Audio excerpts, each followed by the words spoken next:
Hi, I'm Stephen Hand from Archery Supplies, and now we're going to look at the XForce HF bow. Now this was released by PSE in 2010. Now this is a target version colour. What you'll notice about this one, it's got a special serial number XXX. It was one of the first 4 bows which came into Australia in these target colours, which is why I'm guessing it's got the XXX in it. So 2010 this came out, and at the time I thought this was the state-of-the-art bow. I was like, the stuff PSE had done on this bow, I was like, this is cutting-edge technology, and I thought when PSE released this bow that all bows would look like this in the future. Now I copped a whole bunch of criticism from the Hoyt shooters back at the time who had laminated limbs, that these limbs are cheap and none of the bows would look like that. Now 10 years on, you make up your mind. But what was unique about this bow was these limbs. So PSE took a fiberglass limb and then stretched it down, which put a whole bunch of tension on these strings and cables, which in my opinion made the bow shoot really, really crisp. It increased the speed, it reduced the vibration. Now with PSE, they made these limbs parallel, so basically they were here, so the movement was up and down. Now Bowtech at the same time did the same thing, but the limbs weren't under as much tension. Now what PSE did with this bow, which I think made this bow the unique bow of PSE's time, was each one of these limbs was a different poundage to keep the cam aligned. Now I thought that was pretty unique. I think the split limbs and this limb design was the standout part of PSE and changing PSE to the company that it is today. Now PSE disagrees with me. So PSE thinks that the Mach 10 was the bow that changed the whole industry as far as PSE is concerned, and that had independent limb adjustment on the bow. So they think that was the game changer for PSE. I think this was the game changer. Now the HF cam, this is a cam and a half. So the top cam was a yoke, the bottom cam was just a normal cam. Now they look the same, but they're clearly not. So down the bottom you had module adjustment. Now in later years, the cam after this cam was the GX cam, that was module adjustment, and the cam after that was the Evolution cam, that was rotating modules, and I think that was a huge step in bow development, and today you'll see most bows have rotating modules. It makes it so much easier for the user, so much easier for the dealer, easy to resell. But with this one here, you can see you can change the modules through two Allen keys, and the module just pops off. You don't need a bow press. Very, very simple. The modules have numbers on them. So on the back here you can see it's a number 9, which meant 29 inches. Now you set up the stop, this is a cable stop down the bottom, at the same number. This was a number 9. Now from memory, so we're going back 10 years, this bow came out in a 7-inch and an 8-inch brace height, or was it 6-inch and a 7-inch brace height? So they gave you the option. Now most of the bows released in this was definitely aimed at the hunting market. It was shooting speeds of 340 feet per second. Nice and light bow, so a lot lighter than the bows today. You can see the balance is near perfect. There's no weight on this stabilizer, so it's not making much difference.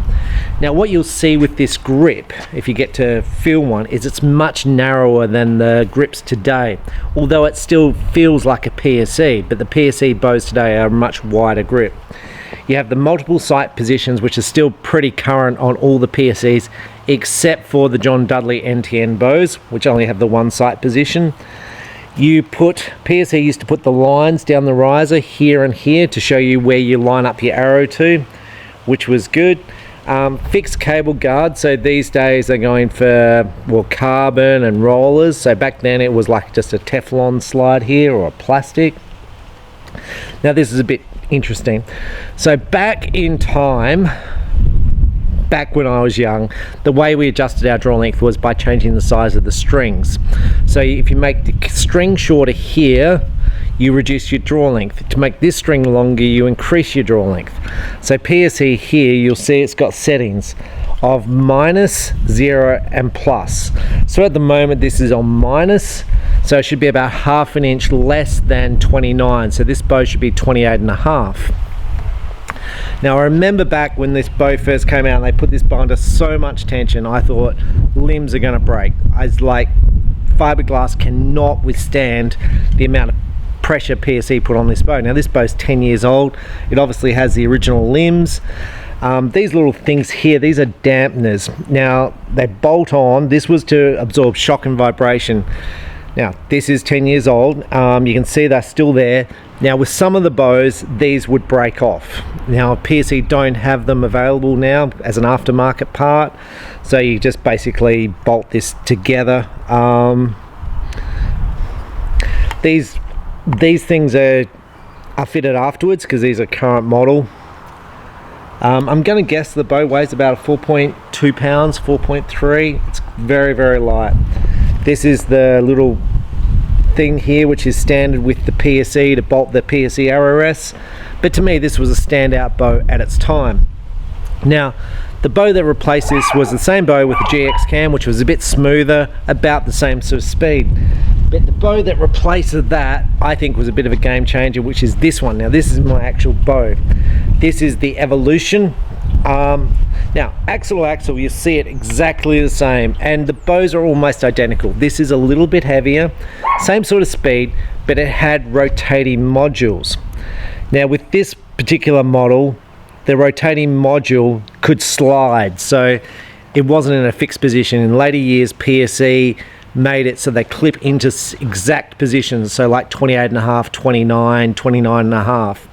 But with this model here they slid. Now what PSE had, which was a little bit different on this one, was you could change the modules, and you can see the module was built into the cam there, so you just basically unbolt and you bolt in the other module that you want, which was, to me, this was a step up from this, which is why I changed from one of these to one of these. But I've still got this because I think this is a good bow. Now this bow came into my shop, I think back in 2010. I used to sell these for around $850. This was a custom, and like I said, I think I had 4 come into Australia in 4 different colors because I used it as a photo for my shop at the time. I had 3 XForces lined up. I don't know if I can find the photo today, but I had 4 XForces lined up in the 4 colors just because I wanted color in my store. I wanted the store to not just be all camo and black bows. I wanted some pretty, colored bows there, and this is obviously one of the ones that's lasted the test of time. It looks in near new condition. The strings are probably the original strings, and they look immaculate, and like I said, this bow is 10 years old. So what I'm going to do is I'm going to fit an arrow rest to it, fit a sight to this. We're going to shoot it through a chronograph, see what sort of speeds we get. This is a 60-pound bow at 29, so it should be all pretty much the same, and see how it feels compared to a bow 10 years on. Now I'm going to say this bow I literally had come in my store, and I was selling it for $350, and it sold literally the day I put it online. I was thinking about keeping it as a collector's edition, and before I had the time to think about that, the bow sold. So I'm doing this review given that this bow is now sold to a customer. I can't think of the customer's name, but tomorrow it's going to get shipped out to the customer, and hopefully they'll be happy with it, and hopefully it'll last them for another 10 years. I fitted a basic sight to it, a basic whisker biscuit, and we're ready to try out this bow. Now it's at 28.5 and it's wound down a little bit, but at this stage I just want to see how the draw cycle is because I don't remember. And when I shoot this bow, I'm kind of interested in how this bow sort of got here, because it obviously was in Canberra 10 years ago. It probably got sold to my dad's store in Adelaide, and I'm assuming a customer purchased it from there, and then years later it gets sold. Now I'm going to say, look at the angle of the arrow pointing down. So when they fitted this D-loop to the string, basically it wasn't in that position there. I'm guessing they lined up the top of the arrow with this line. because that's kind of the middle there. So where I would have lined it straight up with the middle of the plunger hole. But let's see how it draws and let's see how it shoots. So the first bit, basically it's got a bit of give and take, which I wouldn't expect. You know, like it's a bit soft to start with. I would have expected it to be harder for that first bit. Oh, it's very, now it's building. Oh yeah. Now this is not what I expect. I expected this to be hard straight up, and the modern bows are hard straight up and they're hard all the way through, and then it drops into the valley. This is soft to start with and then it's building. So there, hard, really quite hard, and I'm feeling it in my back, and valley there. Now see where his peep is. His peep's way too low for me, so let's just shoot this shot.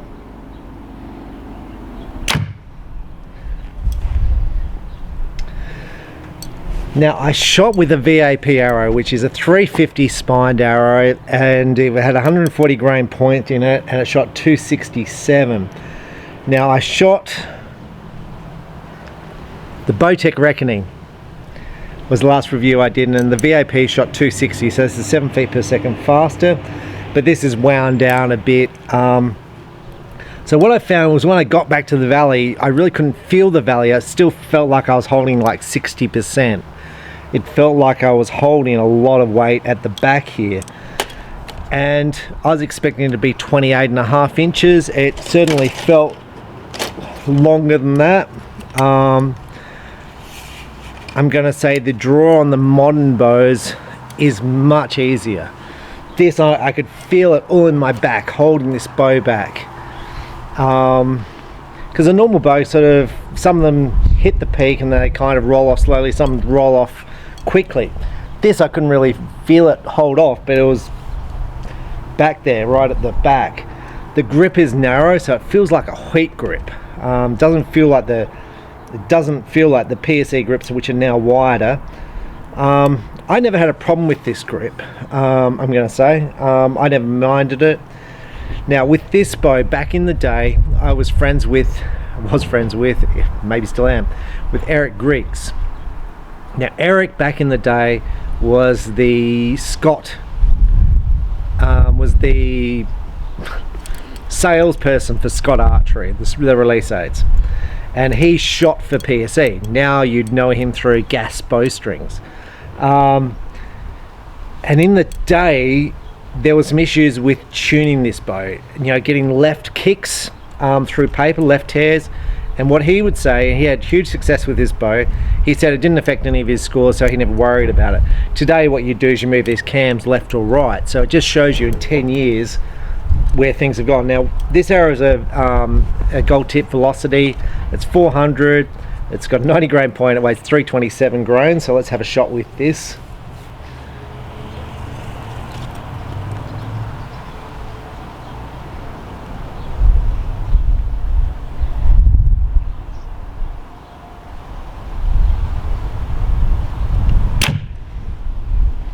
Pretty good. Like the vibration, 289 feet per second. Vibration's very good. The noise is very good. How does it compare with the modern bow? The vibration's good, the noise is good. The draw cycle on the modern bow is much easier, but this is, it's okay. The grip feels good. It feels like a nice bow to shoot, even though it's 10 years old.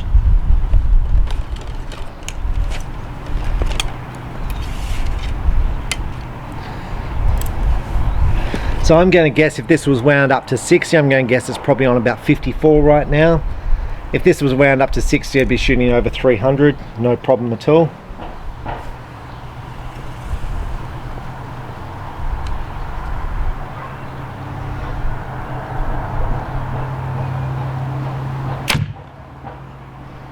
And the balance is good. You can see the bow doesn't move. You can see my hand grip. No pressure on the hand grip. 288. So overall, I think this is a really nice bow. Now my problem is I can't shoot. I have to move this. I have to move this D loop to now shoot it for sights to see how well I shoot at 18 meters. So I think we'll do that, and then we'll shoot some arrows and see how well I shoot with this old bow. Now it feels really stable in the hand. I didn't see any left or right vibration, but clearly the new bows are easier to aim. Now I remember shooting one of these back in the day, and I think I shot alright with it. The Target version is what I shot back in the day, which was, I think, the Money Maker was the bow I shot. But I had one of these. I owned one of these bows because I thought it was cool. In fact, it might have even been like this bow I had, because it seems so familiar to me. Anyway, let's set this bow up and shoot some arrows and see how it goes. Meters. I've sighted the bow in, I've shot 3 arrows and I've hit the goal twice. They're on the right hand side, they're slightly low 9s, but I'm happy with that just to see how this shoots. Now I found it quite easy. The draw cycle I'm finding much harder than the modern compound bows. If you let down a little bit, if you slack off that pressure, it wants to kind of pull forward. It's not like it's a rapid upwards pull, it's just, it wants to pull, because I think it's about 60% let off. But that's the only bit I'm finding challenging. I'm finding it's very stable to aim. The grip's good, smooth, nice. Didn't find any wobbles. We'll see how that goes. So I think I'll shoot this okay.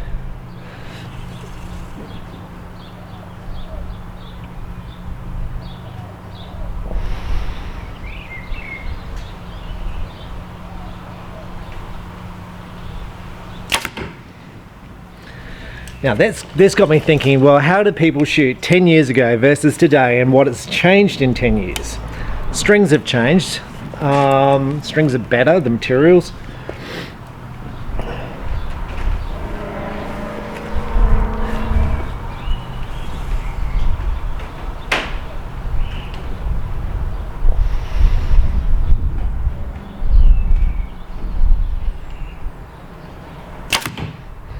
And I'm going to say bows are better today.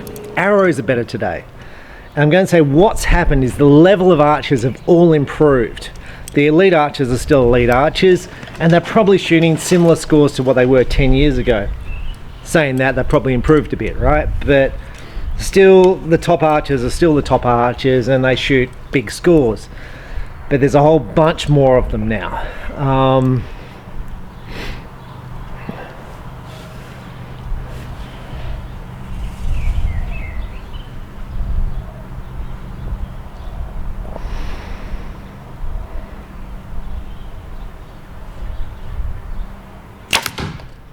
And I think today, the thing that's different, 10 years ago, your average archer could never match an elite archer. And you're probably going to say, well, that's the case today too.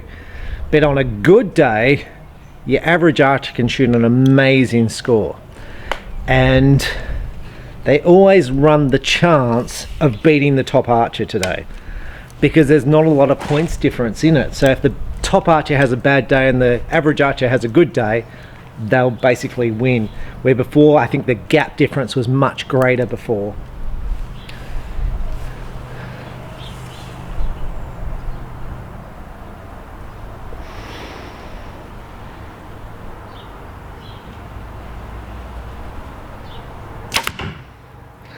I'm finding this, so when I'm back there, I'm actually feel like I'm holding more weight, and I feel like I'm shaking a bit.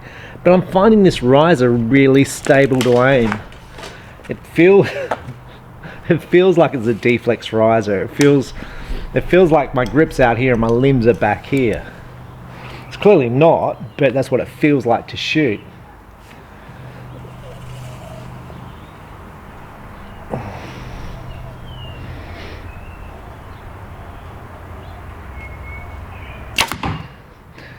I did a review on a Hoyt Axis Alpha the other day.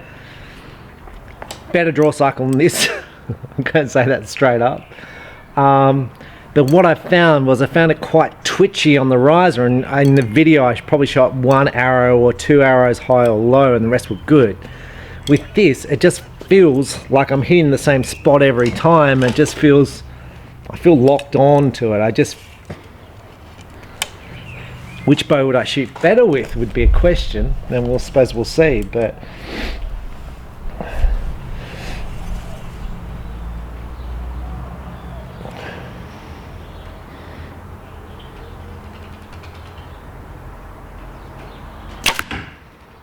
that time I actually got a little bit of wobble left and right, but I feel like I'm fatiguing a bit. But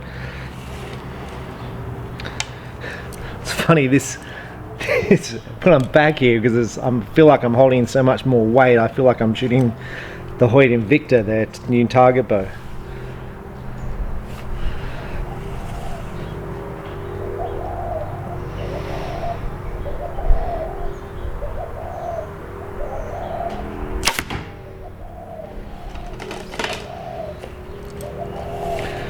It's funny, I feel this draw length is too long for me, and yet it should be too short for me. You can see the cams are slightly out of time, which is a bit interesting. Like, it doesn't really change much, but the bow does feel a little bit long.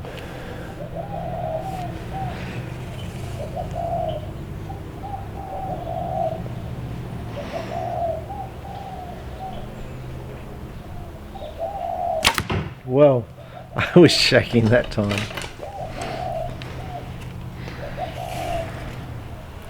And I don't know why, because my target bow has 65% let off, and it's a 60-pound bow, so theoretically I'm holding the same with the Supra that I shoot target with. But this, when I get back there, doesn't feel as solid at the back wall that the Supra feels. And I suppose the modern bows feel a lot more solid at the back.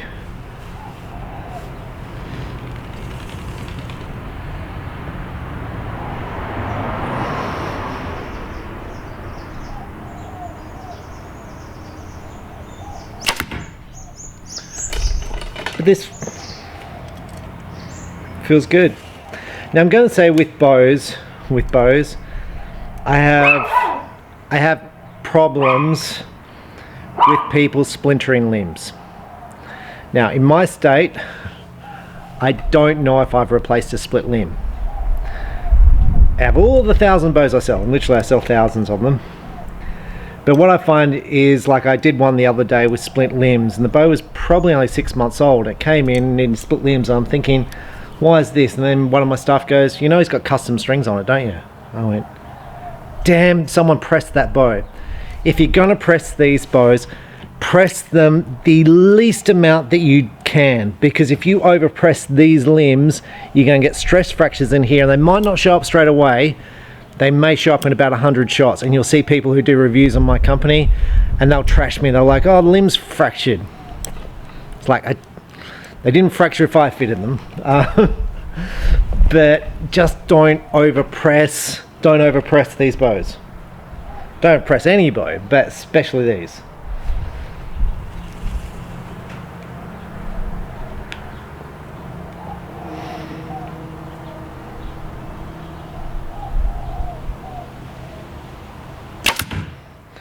Do you know, when these first came out, I went to the PSE factory and I saw the engineers. Now the engineer that I met back then is now the CEO of PSE.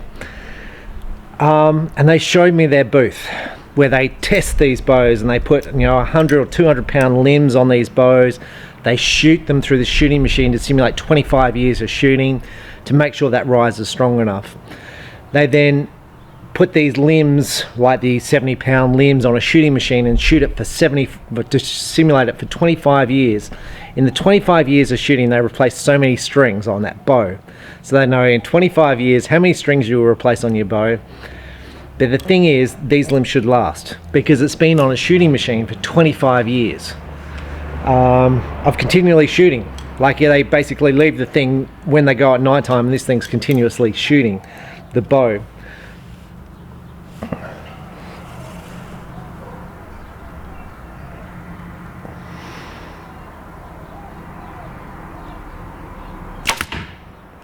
I feel like that one was low. That was just me. So now if a person breaks a limb, and when I say breaks, it's not a break, it's a little splinter in here, which just shows up. And they go, oh, how did that happen? I'm going, I don't know, you tell me. I don't even have a conversation anymore because people get uptight. So it's like,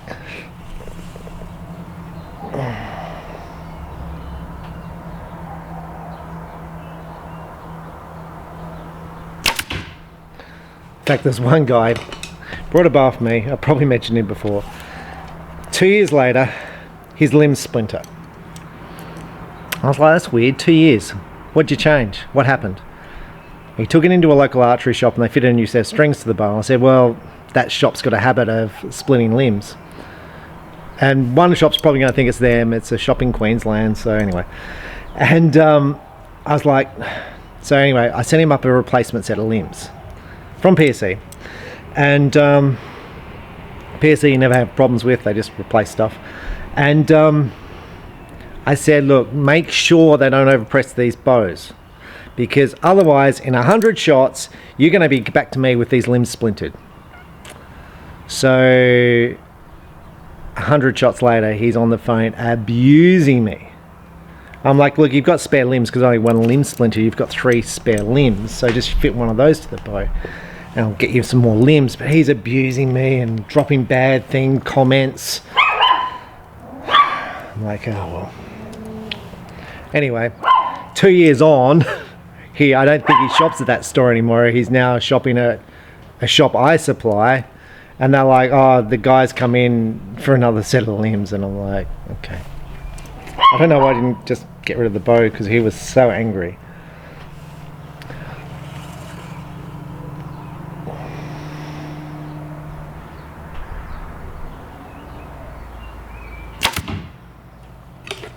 And I would say, so the bow was a Bow Madness, and it came with a kit, and he paid $1,100 for it, but it wasn't in his name, it was in his girlfriend's name, who he's no longer with, and changed address, so it could have been secondhand. I'm like, and he goes, I want the full amount refunded, $1,200, and I was like, the bow was $800 back when you brought it 3 years ago.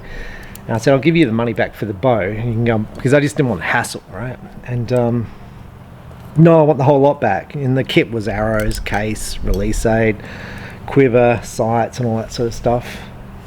Anyway, so it